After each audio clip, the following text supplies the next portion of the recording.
आज पहली बार योगी आदित्यनाथ ने महाकुंभ की इकोनॉमिक्स का मतलब समझाया। 3.5 लाख करोड़ का पूरा हिसाब किताब बताया। योगी ने कहा कैसे महाकुंभ यूपी की इकोनॉमी का ग्रोथ इंजन बना, कैसे महाकुंभ देश की ग्रोथ रेट को बढ़ाने में मददगार साबित हुआ। योगी ने बताया कि जो लोग महाकुंभ का मजाक उड़ा रहे थे, जो पूछ रहे थे कि महाकुंभ में 3 लाख करोड़ का बिजनेस कैसे हुआ, उन्हें बड़े बड़े अर्थशास्त्रियों की बात सुन लेनी चाहिए। एक्सपर्ट्स ने माना है कि महाकुंभ में श्रद्धालुओं ने 650 करोड़ तो सिर्फ दान दिए। पूजन सामग्री बेचने वालों ने 20,000 करोड़ का बिजनेस किया। महाकुंभ के दौरान होटल्स को 40,000 करोड़ रुपए का बिजनेस मिला। खाने पीने और दूसरी चीजों का 33,000 करोड़ का व्यापार हुआ। योगी ने बताया कि महाकुंभ के दौरान अकेले ट्रांसपोर्ट में 1.5 लाख करोड़ का लेन देन हुआ है। उत्तर प्रदेश सरकार को 3,000 करोड़ तो सिर्फ टोल टैक्स से मिला है।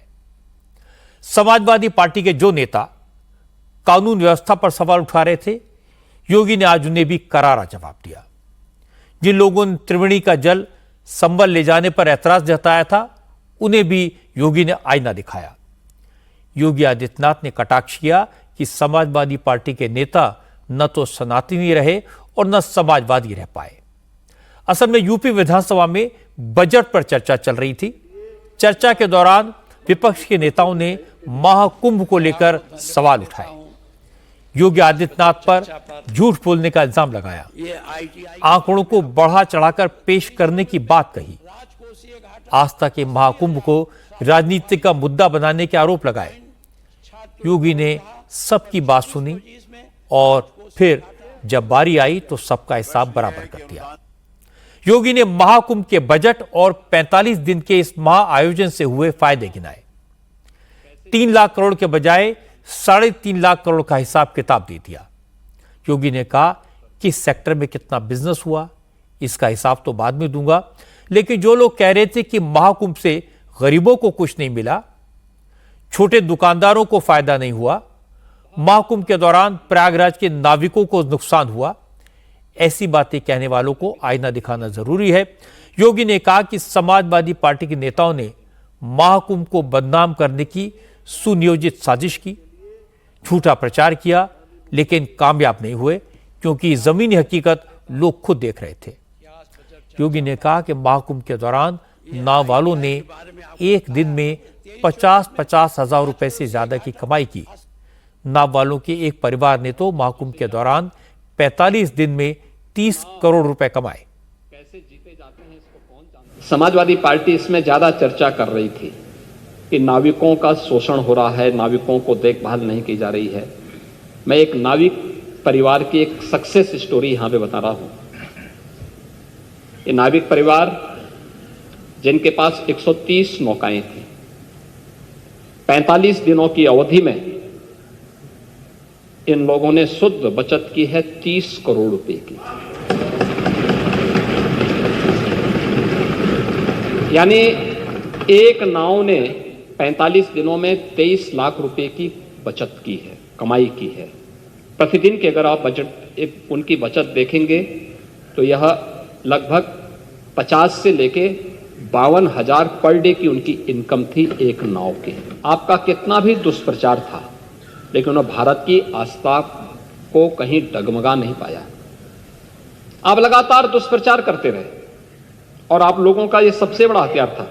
आप लोगों ने इसके लिए बहुत तरीके से इसको लोगों के सामने बहुत नकारात्मक तरीके से प्रस्तुत करने का प्रयास किया, लेकिन आपकी नकारात्मक बातों पे न प्रदेश की जनता को न देश की जनता को ही विश्वास था। और मुझे लगता है कि यह आपके लिए उल्टी गिनती है कि जनता आपकी बात को अब सुनना ही बंद कर दी है। आपके लिए वोट बैंक था, हमारे लिए विरासत थी। बस अंतर यही है और आस्था का सम्मान हम कर रहे हैं, इसलिए जनता हमारी बात सुन रही है। जनता को मालूम है कि आप केवल वोट बैंक के साथ खिलवाड़ करेंगे, वोट बैंक देखेंगे और जनता को धोखा देंगे, इसलिए जनता ने आपकी बात को अनसुना किया है और 27 में भी जनता जनार्दन यही करने जा रही है। आज महाराष्ट्र विधानसभा में भी समाजवादी पार्टी के नेता के बयान पर हंगामा हुआ। महाराष्ट्र में समाजवादी पार्टी के अध्यक्ष अबू आजमी ने कल औरंगजेब को महान और इंसाफ पसंद बादशाह बताया था। अबू आजमी के इस बयान से सभी पार्टियों के नेता नाराज थे। आज विधानसभा के बाहर और भीतर अबू आजमी के खिलाफ प्रोटेस्ट हुआ। बीजेपी, एनसीपी, शिंदे की शिवसेना, सब पार्टियों के विधायकों ने अबू आजमी को विधानसभा से बाहर करने की मांग की। बड़ी बात यह थी, इस मुद्दे पर उद्धव ठाकरे की शिवसेना, शरद पवार की एनसीपी और कांग्रेस के नेताओं ने भी अबू आजमी का साथ नहीं दिया। सदन में इतना हंगामा हुआ कि कार्रवाई पूरे दिन के लिए अडजन करनी पड़ी। हालांकि इस मामले में अबू आजमी के खिलाफ मुकदमा दर्ज हो गया है, लेकिन बीजेपी के नेताओं ने कहा सिर्फ मुकदमा दर्ज करने से काम नहीं चलेगा, अबू आजमी को सदन से निलंबित किया जाए। शिंदे गुट के विधायकों ने कहा जब तक अबू आजमी पर कार्रवाई नहीं होती तब तक वो शांत नहीं बैठेंगे। छत्रपति शिवाजी महाराज और छत्रपति संभाजी महाराज ये तो हमारा आराध्य दैवत है, और उनके जो एनिमीज थे, उनके जो शत्रु थे, उनका उदात्तीकरण करना ये निषेध करने वाली बात है। उसका निषेध हमने किया है। हंगामा होगा ही ना, क्योंकि छत्रपति शिवाजी महाराज के बारे में वो डायरेक्टली इनडायरेक्टली छत्रपति शिवाजी महाराज के और संभाजी महाराज के बारे में बयान है, तो वो सहन नहीं करेंगे कोई भी रहे। इसलिए हमारी मांग है कि उसको निलंबित किया जाए और उनके ऊपर देशद्रोह का गुना दाखिल किया जाए।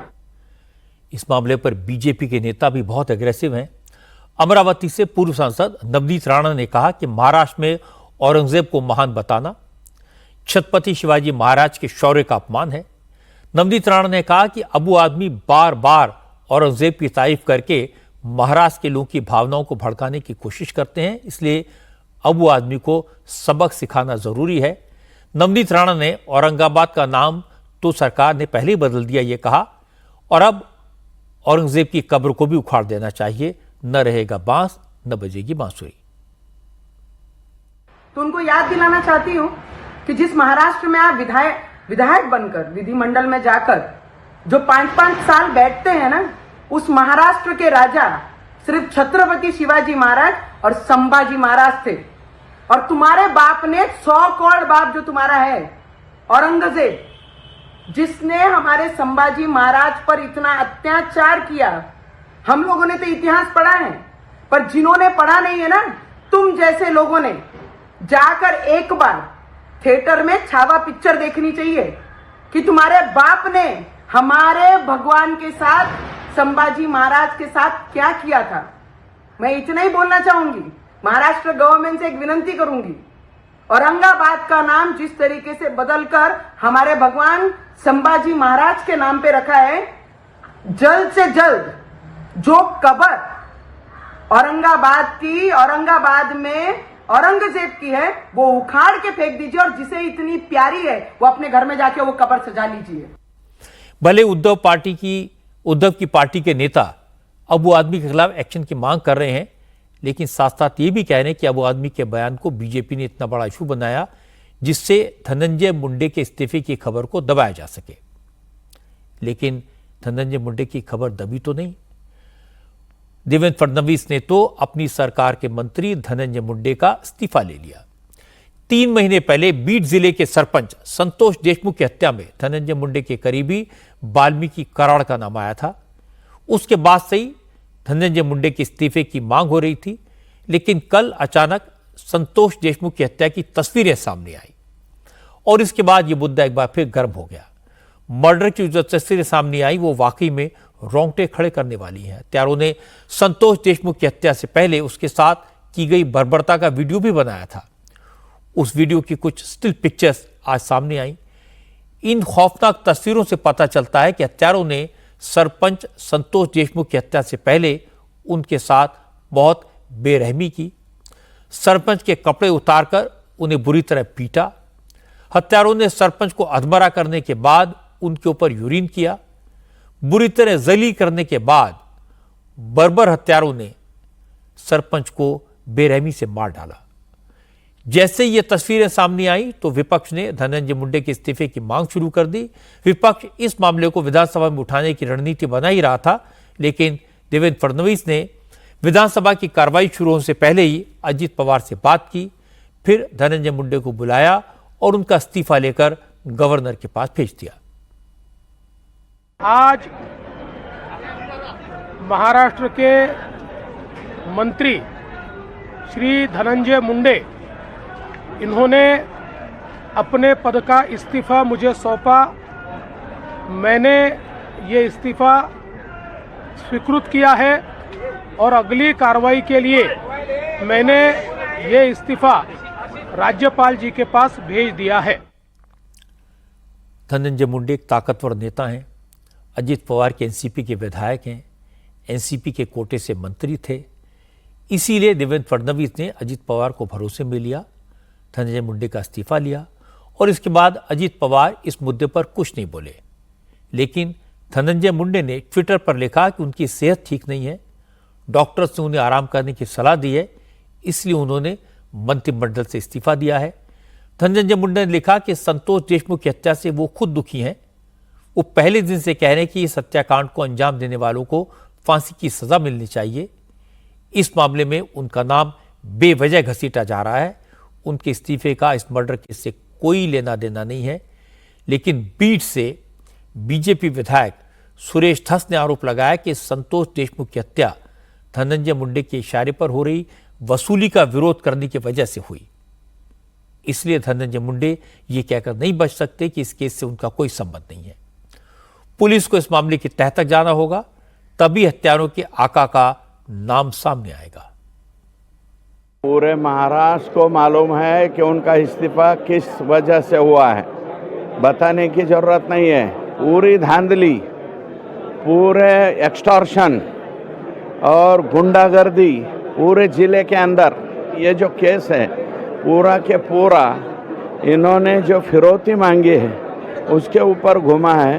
और फिरौती की एक बैठक सातपुड़ा नाम का इनका जो सरकारी शासन निवास है वहाँ पे हुई है। जो संतोष देशमुख को मारने की हिम्मत की है, इसके पीछे पूरी की पूरी ताकत धनंजय मुंडे की रही है और इसलिए उनको इस्तीफा देना पड़ा। आज हंगामा बिहार विधानसभा में भी हुआ। तेजस्वी यादव की दोनों डिप्टी चीफ मिनिस्टर सम्राट चौधरी और विजय सिन्हा के साथ साथ मुख्यमंत्री नीतीश कुमार से भी तीखी नोकझोंक हुई। चर्चा हो रही थी गवर्नर के अभिभाषण पर, लेकिन तेजस्वी ने बीजेपी और जेडीयू के नेताओं पर पर्सनल अटैक किए। माहौल गर्म हो गया। आपने बोला था ना, अटल जी का सपना तभी साकार होगा जब बिहार में बीजेपी का मुख्यमंत्री होगा। सम्राट चौधरी जी बोल दे कि 15 साल और नीतीश जी काम करेंगे। तेजस्वी ने कहा कि बीजेपी और जेडीयू के जो नेता आजकल लालू यादव को गालियां दे रहे हैं, उन्हें लालू ने ही नेता बनाया है। पहले वो आरजेडी में थे, अब सत्ता के लालच में भाजपाई हो गए हैं। तेजस्वी ने कहा कि नीतीश कुमार को भी लालू ने मुख्यमंत्री बनाया और नीतीश कुमार 20 साल से सिर्फ लालू को कोसकर अपनी राजनीति चमका रहे हैं। तेजस्वी ने कहा कि नीतीश ने 20 साल में बिहार को बर्बाद कर दिया, अब जनता उनके बहकावे में नहीं आने वाली। कोई सीएम पीएम के पैर पर गिरता था, गिड़गिड़ाता था जी 2005 से पहले। 2005 से पहले जैसा रिवर्स गियर में कोई गाड़ी चलाने वाला नहीं था, जैसा ही मुख्यमंत्री जी चलाते। 2005 से पहले विश्व प्रसिद्ध पलटी मार नेता कोई नहीं हुआ करता था। मुख्यमंत्री जी जब बोलते तो 10 साल से वही एक ही टेप रिकॉर्डर बजता रहता है। सब तो हो ही गया, सब तो हम कर ही दिया, कुछ बचा है? 10 साल से यही सुन रहे। एक बरसात में सैकड़ों पुल गिर जाना, एक ही मेगा पुल 3-3 बार गिर जाना, बालिका गृह कांड हो जाना, सृजन घोटाला हो जाना, पलायन नंबर 1 बिहार, महंगाई की महामारी, स्मार्ट बिजली मीटर उर्फ चीटर मीटर का उलटफेर बिजली का बिल, सबसे महंगा बिहार का बिल बिजली का, चूहा 800 करोड़ का बांध खा जाता है, चूहे ने 9 लाख लीटर दारू पी जाता है। बिहार में चूहों की बहार है क्योंकि मुख्यमंत्री नीतीश कुमार है। सरकार खटारा, सिस्टम नकारा, मुख्यमंत्री थका हारा, आम आदमी फिर रहा मारा मारा। यही असलियत है महोदय, इस सरकार की 20 साल की असलियत यही है। हालांकि जिस वक्त तेजस्वी सरकार पर हमला कर रहे थे, नीतीश कुमार सदन में नहीं थे, लेकिन उन्होंने अपने कार्यालय में बैठकर तेजस्वी का पूरा भाषण सुना और फिर थोड़ी देर के बाद जवाब देने के लिए सदन में आए। नीतीश ने कहा, विपक्ष के नेता जिस वक्त की बात कर रहे हैं उस वक्त वो बच्चे थे, उन्हें कुछ पता नहीं है। नीतीश ने कहा कि उन्हें लालू ने नहीं, उन्होंने लालू को मुख्यमंत्री बनाया था।